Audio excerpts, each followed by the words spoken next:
Welcome back, everyone, to OpenLine. We are talking about some bills that are before the Tennessee legislature this year. Our guest is Chris Sanders, Executive Director with the Tennessee Equality Project. Very concerned. He is very concerned about bills, some of these bills' impact on the LGBTQ community. We kind of set the table for this big picture. Now I want to dive into the bills from this year. And I want to go through all of them. Some are more likely to pass, I guess, than others. But what stands out to you? Bill number one that concerns you most, or whatever. What do you think we should tackle first? Right. Well, if you want to stick for a minute with the bills that are kind of in the obscenity, school library, school curriculum bills, and then we can move to some of the other new bills. As we were talking House Bill 800 by Representative Griffey, and this is an outright ban on LGBTQ references in textbooks. And, you know, I want to clarify what this is and isn't. If there are currently LGBTQ references in history and literature textbooks, it would be a biographical note about an author or some analysis of a character. It would not be, you know, pictures and depictions of sex scenes, etc. I mean, it would not be anything that's lurid.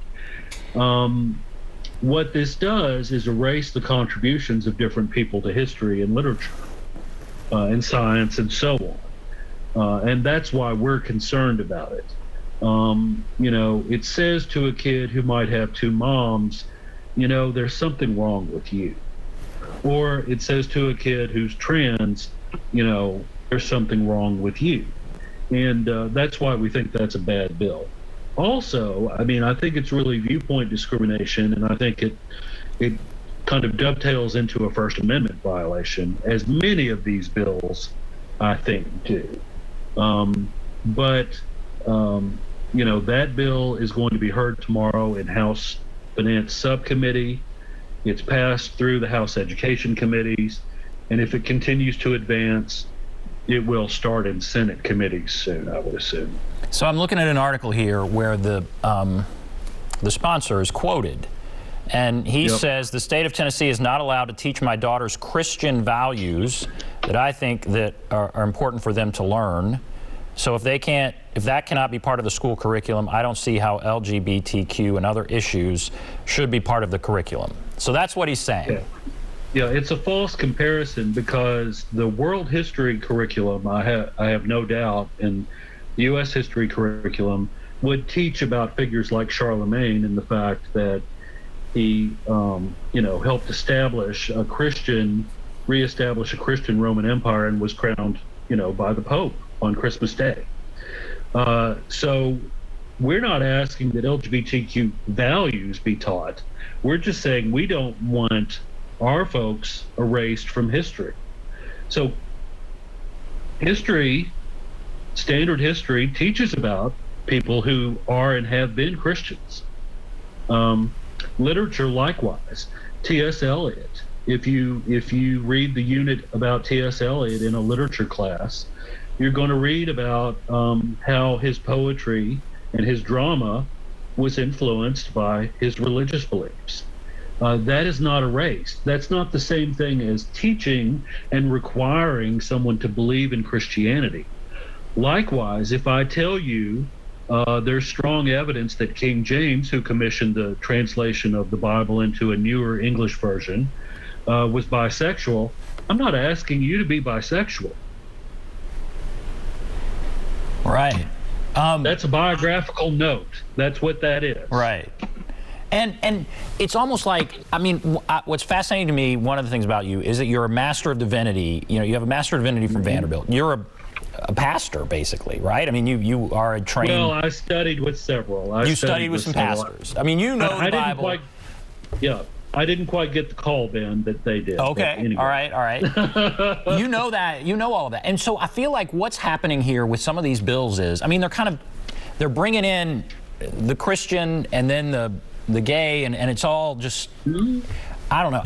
It's almost like their fight is bigger than just trying to limit the LGBTQ community. It's also trying to kind of trumpet the fact, okay, you can't teach Christianity, but I'm a Christian, and that's kind of what's going on here. There's this other part to all this. Right, but which Christianity are you going to teach? Different Christian traditions number the Ten Commandments differently. Some Christian traditions teach that starting tomorrow we should fast, whereas others would say absolutely not. You don't have to fast at all. Some Christian traditions would say you can only be baptized as an adult. Others would say you can be baptized at any point in your life, including infancy. So it's always which Christianity are you talking about? And I'm, as a Christian myself, I'm highly aware of those differences in our tradition. So again, we're not saying we want LGBTQ values, whatever those are, being taught. It's more a matter of there are LGBTQ people in history, in literature. Give us our due. We helped create these cultural products and these moments in history along with everyone else. A biographical note won't hurt anyone's child. Right. Okay. And now, all right, so this is House Bill 800. It's up tomorrow. Right. How likely is it, in your opinion, that this passes? I mean, how much of this is just political grandstanding, and how much of it might it actually pass? So it stands a decent chance in the House now. And part of what has given it new life is the fact that the bill is advancing so far in Florida. In Florida, while it has tilted to the right in the last few years in some ways, has a little bit more evenly divided political culture than we do right now. But that bill is moving there. So I extrapolate from that it could move here.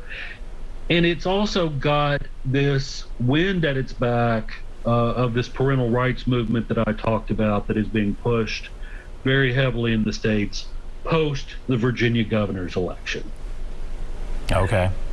I think this bill will have more difficulty in the Senate, but as always, it's in the hands of our legislators. But I would say to citizens of this state, never forget our legislators are in your hands if you will take the responsibility to contact them. And how do you address this? I mean, what are you doing to try and stop it? Sure. We are getting people in touch with their own legislators by phone, by email. When these bills move in committee, we phone bank against these bills. People are writing op-eds on various bills. There was an op-ed in the Tennessean today that one of our board members wrote about the pronoun bill, which we can talk about later if you like. And that's the second op-ed that he has written. He wrote another one for the Kingsport paper on a different bill. So we want the public involved in this discussion. We think more residents of this state getting involved is a good thing.